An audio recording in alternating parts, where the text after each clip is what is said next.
પ્રતિક્રિયાઓ મળી રહી છે. સામાન્ય વર્ગ માટે ફાયદો છે, પરંતુ ઉદ્યોગો માટે, સ્મોલ સ્કેલ ઇન્ડસ્ટ્રી માટે થોડું એવરેજ બજેટ ચોક્કસ ગણાવાઈ રહ્યું છે. આપણી સાથે અજયભાઈ ઉમર જોડાઈ ગયા છે. અજયભાઈ, પહેલી પ્રતિક્રિયા આપની કયા પ્રકારની? જો તમને કહું કે દેશના 2 કરોડ જેટલા મધ્યમ વર્ગ અને ઉચ્ચ મધ્યમ વર્ગ માટે 100% તમે જુઓ તો 80,000 થી 1 લાખ રૂપિયા સુધીની રાહત છે. એટલે એ દ્રષ્ટિએ જોવા જઈએ તો 10 માંથી 10 માર્ક્સ આપી શકાય. પરંતુ જે રિફોર્મની આપણને અપેક્ષા હતી કે ભાઈ આ બજેટ જે છે એ સરકાર પાસે આ વખતે જીએસટીની આવક હોય કે ટેક્સની ઇન્કમ હતી એ એકદમ ચરમસીમાએ હતી. એટલે આપણને જે રિફોર્મની અપેક્ષા હતી કે ભાઈ રિફોર્મ લાવશે, એ રિફોર્મ નથી. એટલે તમે જુઓ કે શેર બજાર માટે આમાં કંઈ જ નથી. બિલકુલ. અને બીજું કે ટ્રમ્પ એડમિનિસ્ટ્રેશનની જે દાદાગીરી જે છે એને આપણી સરકાર કઈ રીતના, કારણ કે જીઓ પોલિટિકલ ફેક્ટર્સ જ હવે વધારે મહત્વના થવાના છે. એ ગઈકાલે એમના ચીફ ઇકોનોમિક એડવાઇઝરે પણ કહી દીધું છે, જી અનંતા નાગેશ્વરે. એટલે એ દ્રષ્ટિએ એને કઈ રીતના કરશે, એટલે બજેટની ફાઇન પ્રિન્ટ તમારે વાંચવી પડે. હેડલાઇન ચોક્કસ આવતીકાલ માટે આવી ગઈ. જે મોદી સાહેબે કહ્યું હતું કે ભાઈ મા લક્ષ્મીની કૃપા રહેશે, તો નિર્મલાજીની કૃપા થઈ ગઈ મારા પર. મને એક સેલેરાઇડ માણસ તરીકે મને નિર્મલાજીની કૃપાનો ભરપૂર લાભ મળશે, મારા પરિવારને મળશે.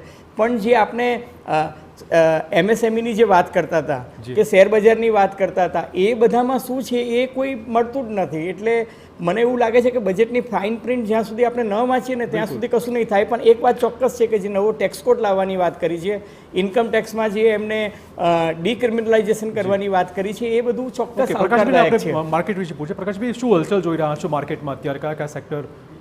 માર્કેટની અંદર ઓવરઓલ જોવા જઈએ તો ફ્લેટ ટુ નેગેટિવ કારોબાર થઈ રહ્યો છે. જે પ્રમાણે ઓપનિંગ ટ્રેડ્સની અંદર આપણે એક સુધારો જોયો હતો, પરંતુ એ સુધારો પૂરે ધોવાઈ ચૂક્યો છે. અને અત્યારે ભારતીય બજારો તકરીબન 0.5% નિફ્ટીના જે છે ટ્રેડ્સ 0.5% ઘટાડા સાથે ટ્રેડ થઈ રહ્યા છે.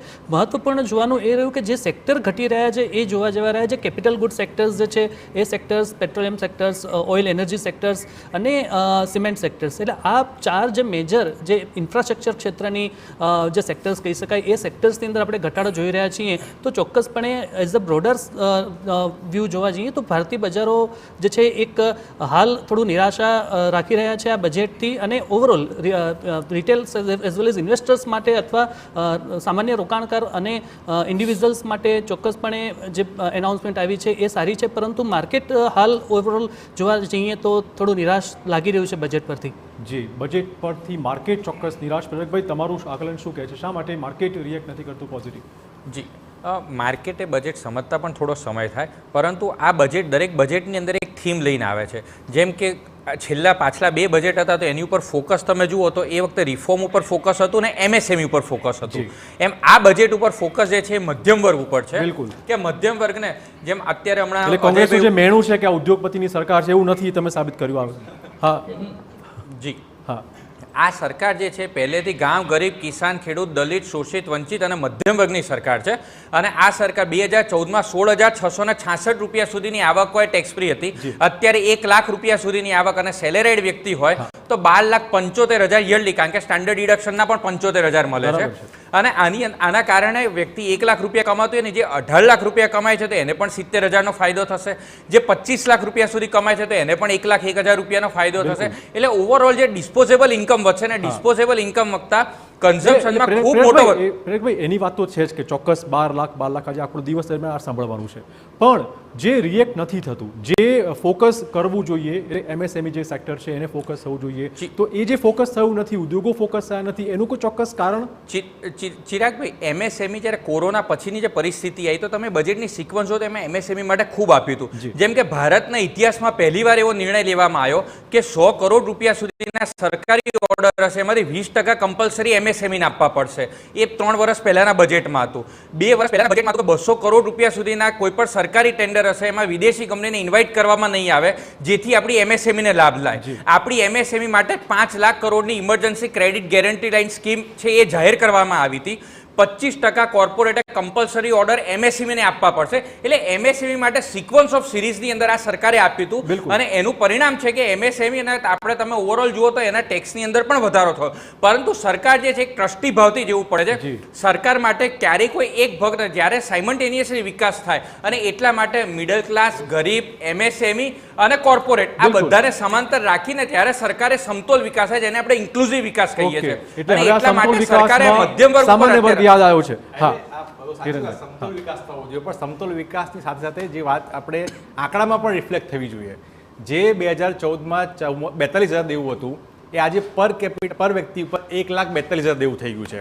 આવકની દ્રષ્ટિએ માથાથી આવક વધી, હમણાં કહેતા હતા કે આવક વધી ગઈ છે. આવક વધવાની વાત કરતા હોઈએ તો ભારત 142માં ક્રમાંકે આવે સમગ્ર વિશ્વમાં. બીજી જે વાત કરી રહ્યા છે કે આપણે ઇન્ક્લુઝિવ વધારે આપણો વિકાસ હોવો જોઈએ.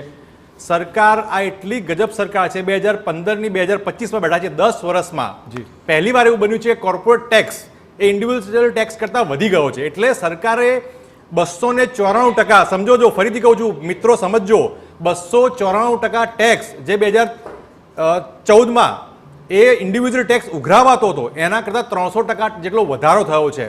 અને જે કોર્પોરેટ ટેક્સની વાત કરતા હોઈએ એ કોર્પોરેટ ટેક્સમાં માત્ર 119% વધારો થયો છે. એટલે એ દર્શાવે છે કે ઉદ્યોગોને રાહત અને ઇન્ડિવિજ્યુઅલ બિચારા જે ટેક્સ ભરી રહ્યા છે એના પર આફત. આ જ પ્રકારની. અને બીજી હું વારંવાર કહું છું, દેવું કરવું અને દેવાળું ફૂંકવું આ બંનેમાં બહુ મોટો અંતર છે.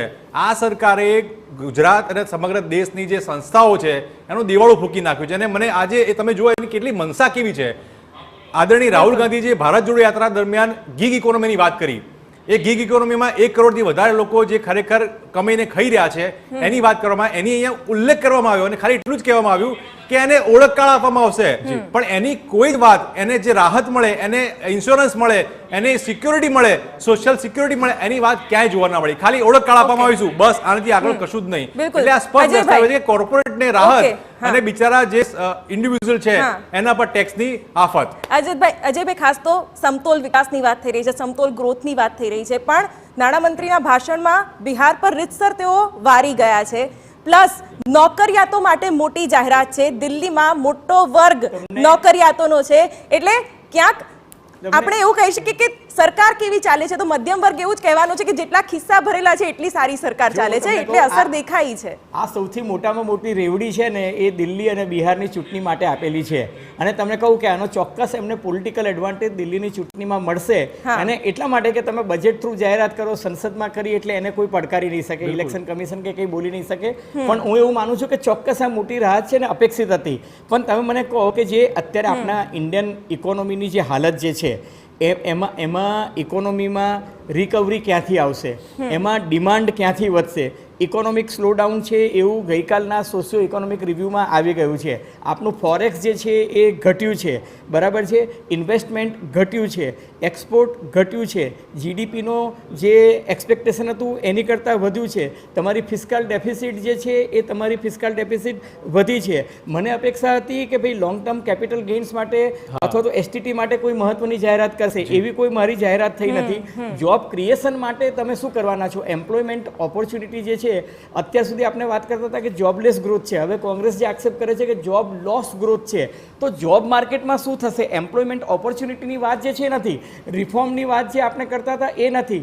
સૌથી સારામાં સારી વાત છે હેડલાઇન ગરીબો અને મધ્યમ વર્ગને જે રાહત આપી છે, 12 લાખ રૂપિયા સુધીનો જે ટેક્સ ફ્રી કર્યો છે. હું ચોક્કસ એને 10માંથી 10 માર્ક આપું છું. અને હું માનું છું કે મનમોહન સિંઘે જે 1991માં જે બજેટ જાહેર કર્યું હતું, એલપીજી લિબરલાઇઝેશન, પ્રાઇવેટાઇઝેશન અને ગ્લોબલાઇઝેશનનું એ રિફોર્મનું હતું, એ પછી કદાચ આ સૌથી સારું છે કે ભાઈ ચલો મધ્યમ વર્ગને તમે રાહત આપી. પણ એનાથી 1 લાખ કરોડ રૂપિયાનો સરકારની તિજોરીને ફટકો પડવાનો છે, બરાબર છે. પણ બાકીના સેગમેન્ટની જે અપેક્ષા હતી કે તમે ગ્લોબલાઇઝેશનમાં શું કરશો એ વિઝન નથી દેખાતું, સિવાય કે ફાઇન પ્રિન્ટમાં કંઈ આવ્યું હોય તો. આપણે છે ને એસોચેમ